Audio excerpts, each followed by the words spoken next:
जय हो संतोषी माता। संतोषी माता की पूजा करने से मनुष्य के जीवन में सुख समृद्धि बढ़ती है और संतोषी माता के व्रत और पूजन करने से संतोषी माता प्रसन्न होकर मनुष्य की हर मनोकामना पूर्ण करती है। संतोषी माता के 16 शुक्रवार का व्रत रखने का विधान है।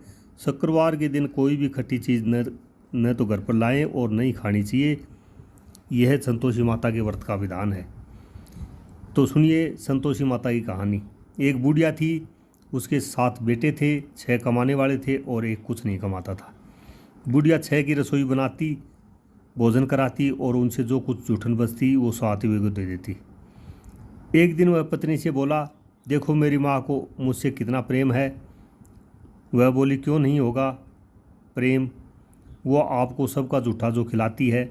वो बोला, ऐसा नहीं हो सकता, जब तक मैं अपनी माँ को आंखें से नहीं देख लूँ मैं नहीं मान सकता। कुछ दिन बाद त्यौहार आया। घर में 7 प्रकार का भोजन और लड्डू बने।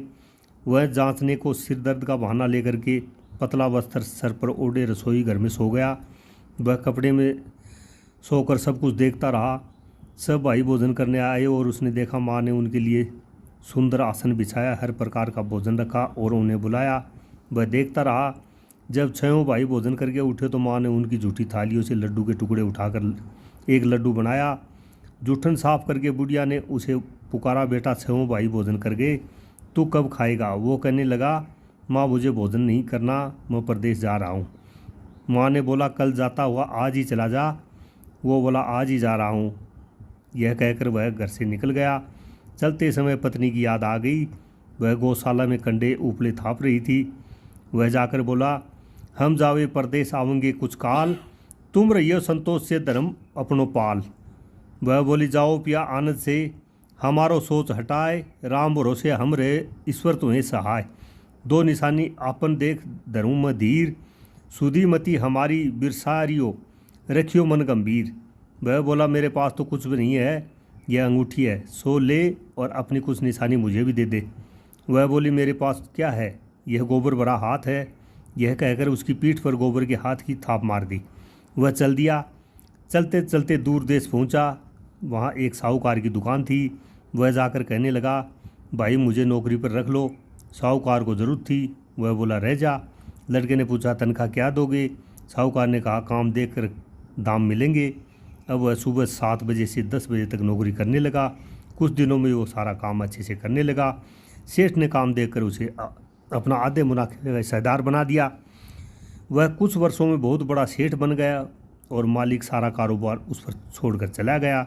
उधर उसकी पत्नी को सास ससुर दुख देने लगे। सारा घर का काम करवाकर उसको लकड़ियां लेकर जंगल में भेजते। लकड़ियां काटने के लिए घर में आटे से जो भी भूसी निकलती उसकी रोटी बनाकर रख दी जाती और फूटे नारियल की नारियली में पानी। एक दिन वह लकड़ी लेने जा रही थी। रास्ते में बहुत सी महिलाएं संतोषी माता का व्रत करती दिखाई दी।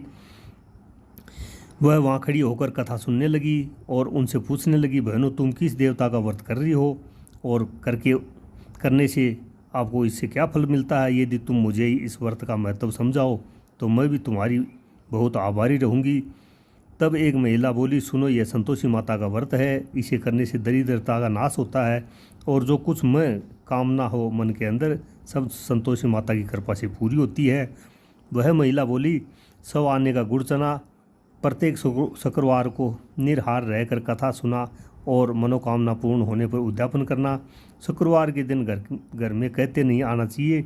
यह सुनकर बुढ़िया की बहू चल दी। रास्ते में लकड़ी के बोझ को बेच दिया और उन पैसों से गुड़ चना लेकर माता के व्रत की तैयारी कर आगे चली और सामने मंदिर देखकर पूछने लगी, यह मंदिर किसका है। सब कहने लगे, संतोषी माता का मंदिर है। यह सुनकर माता के मंदिर में जाकर माता के चरणों से लिपट गई और विनती करने लगी, माँ मैं अनजान हूँ, व्रत का कोई नियम नहीं जानती हूँ, मैं दुखी हूँ। हे माता जगत जननी, मेरा दुख दूर करो, मैं आपकी शरण में हूँ। माता को बड़ी दया आई। एक शुक्रवार बीता कि दूसरे शुक्रवार उसके पति का पत्र आया और तीसरे शुक्रवार उसके पति उसके पैसे भेज दिए। यह देख जेठ जेठानी का मुँह फूल गया और उसको ताने देने लगे कि अब तो है इसके पास पैसा आ गया, अब यह बहुत इतराएगी। बेचारी आंखों में आंसू भरकर संतोषी माता के मंदिर में चली गई और माता के चरणों में बैठकर रोने लगी और रट रट बोली, माँ मैंने पैसा कब मांगा। मुझे पैसे से क्या काम, मुझे तो अपना सुहाग चाहिए, मैं तो अपने स्वामी के दर्शन करना चाहती हूँ। तब माता ने प्रसन्न होकर कहा, जा बेटी तेरा स्वामी आएगा। यह सुनकर खुशी खुशी घर जाकर काम करने लगी। अब संतोषी माँ विचार करने लगी, इस भोली पुत्री को मैंने कह तो दिया तेरा पति आएगा, लेकिन कैसे, वह तो इसने स्वप्न में भी याद नहीं करता। उसे याद दिलाने को मुझे ही जाना पड़ेगा। इस तरह माता उस बुढ़िया के बेटे के स्वप्न में जाकर कहने लगी, साहूकार के बेटे सो रहा या जाग रहा है। वो कहने लगा, माँ सोता भी नहीं जागता भी नहीं, कहो क्या आज्ञा है। माँ कहने लगी, तेरा घर बार कुछ है कि नहीं। वह बोला, मेरे पास सब कुछ है माँ, माँ है, बाप है, बहू है, क्या कमी है। माँ बोले तेरी पत्नी घोर कष्ट उठा रही है, तेरे माँ बाप उसे परेशानी दे रहे हैं, वह तेरे लिए तरस रही है, तू उसकी सुध ले। वह बोला, हाँ माँ मुझे पता है, पर मैं वहाँ जाऊँ कैसे। माँ कहने लगी, मेरी बात मान, सवेरे नहा धोकर संतोषी माता का नाम ले, घी का दीपक जलाकर दुकान पर चला जा, देखते देखते सारा लेन देन उतर जाएगा, सारा माल बिक जाएगा, सांझ तक धन का भारी ढेर लग जाएगा। थोड़ी देर में देने वाले रुपया लेने वाले सारे सामान का ग्राहक सौदा करने लगे। शाम तक धन का भारी ढेर इकट्ठा हो गया और संतोषी माता का यह चमत्कार देखकर खुश होने लगा और धन इकट्ठा कर घर में ले जाने के लिए वस्त्र गहने खरीदने लगा और घर को निकल गया। उधर पत्नी उसकी जंगल में लकड़ी लेने जाती है, लौटते वक्त माता जी के मंदिर में आराम करती है। प्रतिदिन वह विश्राम करती है। अचानक से धूल उड़ने लगी। धूल उड़ती देख वह माता से पूछने लगी, हे माता, ये धूल कैसे उड़ रही है। हे पुत्री, तेरा पति आ रहा है, अब तू ऐसा कर, लकड़ी के 3 ढेर तैयार कर, एक नदी के किनारे रख और दूसरा मेरे मंदिर में रख और तीसरा अपने सर पर। तेरे पति को लकड़ियों का गट्ठर देख तेरे लिए मोह पैदा होगा, वह यहाँ रुकेगा, नाश्ता पानी खाकर माँ से मिलने जाएगा। तब तू लकड़ियों का बोझ उठाकर चौक पर जाना और गट्ठर नीचे रखकर जोर से आवाज़ लगाना, लो सासू जी लकड़ियों का गट्ठर लो, भूसी की रोटी दो, नारियल के खेपड़े में पानी दो, आज मेहमान कौन आया है। माता जी से अच्छा कहकर जैसा माँ ने कहा वैसा ही करने लगी। इतने में मुसाफिर आ गए। सूखी लकड़ी देख उनकी इच्छा हुई कि हम यहीं आराम करें और भोजन बनाकर खा पी कर गाँव जाएँ। आराम करके गाँव को चले गए।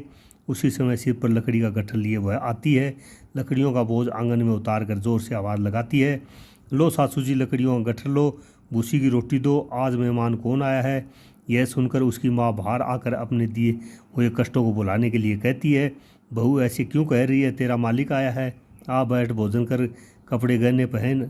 उसकी आवाज़ सुनकर उसका पति बाहर आता है, अंगूठी देख व्याकुल हो जाता है। माँ से पूछता है, माँ यह कौन है।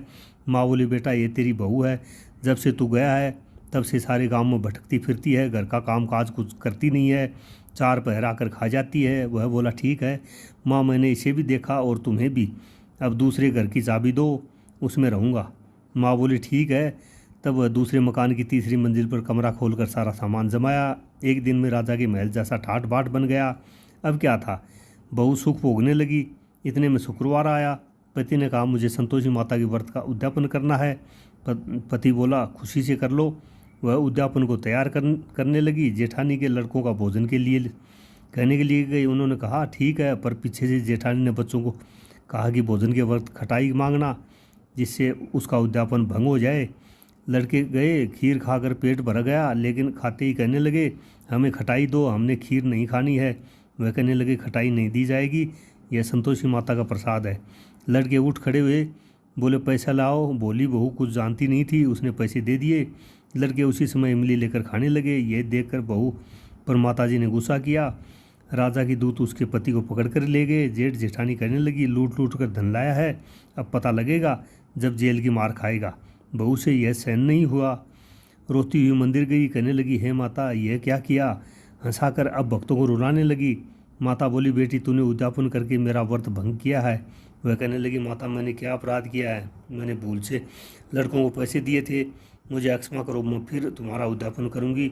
माँ बोली, अब भूल मत करना। वह कहती है, अब भूल नहीं होगी, अब वो कैसे आएंगे। माँ बोली, जा तेरा पति तुझे रास्ते में आता मिलेगा। वह निकली, राह में पति मिला। उसने पूछा, कहाँ गए थे। वह कहने लगा, इतना धन जो कमाया है उसका टैक्स राजा ने मांगा था, वह भरने गया था। वह खुश होकर बोली, अब घर को चलो, कुछ दिन बाद फिर शुक्रवार आएगा। वह बोली, मुझे दोबारा माता का उद्यापन करना है। पति ने कहा, करो। बहू फिर जेठ के लड़कों को भोजन के लिए कहने गई। जेठानी ने एक दो बातें सुनाई और तुम सब लोग पहले ही खटाई मांगना। लड़के भोजन से पहले कहने लगे, हमें खीर नहीं खानी, हमारा जी बिगड़ता है, कुछ खटाई खाने को दो। वह बोले, खटाई किसी को नहीं मिलेगी, आना हो तो आओ। वह ब्राह्मण के लड़के लाकर भोजन कराने लगी। दक्षिणा की जगह उसने एक एक फल दिया। संतोषी माता प्रसन्न हुई। माता की कृपा हुई। 9वें मास में उसके एक सुंदर पुत्र की प्राप्ति हुई। पुत्र को पाकर प्रतिदिन माता जी के मंदिर में जाने लगी। माँ ने सोचा, यह रोज़ आती है, आज क्यों न इसके घर चलूँ। यह विचार कर माता ने भयानक रूप बनाया। गुड़ चने से सना मुख, ऊपर सूंड के समान होठ, उस पर मक्खियाँ बिन कर रही थी। दहलीज पर पैर रखते ही उसकी सास चिल्लाई, देखो रे, कोई चुड़ैल चली आ रही है, लड़कों इसे निकालो नहीं तो किसी को खा जाएगी। लड़के भागने लगे, चिल्लाकर खिड़की बंद करने लगे। बहू रोशनदान में से देख रही थी, खुशी से चिल्लाने लगी, आज मेरी माताजी मेरे घर आई है। वह बच्चे को दूध पीने से हटाती है। इतने सास को क्रोध आ गया। वह बोली, क्या हुआ है? बच्चे को पटक दिया। इतने में माँ के प्रताप से लड़के ही लड़के नजर आने लगे। वह बोली, माँ मैं जिसका व्रत करती हूँ यह संतोषी माता है। सब ने माता के चरण पकड़ लिए और विनती कहने लगे, हे माता, हम नादान हैं, तुम्हारा व्रत भंग कर हमने बड़ा अपराध किया है। माता, आप हमारा अपराध क्षमा करो।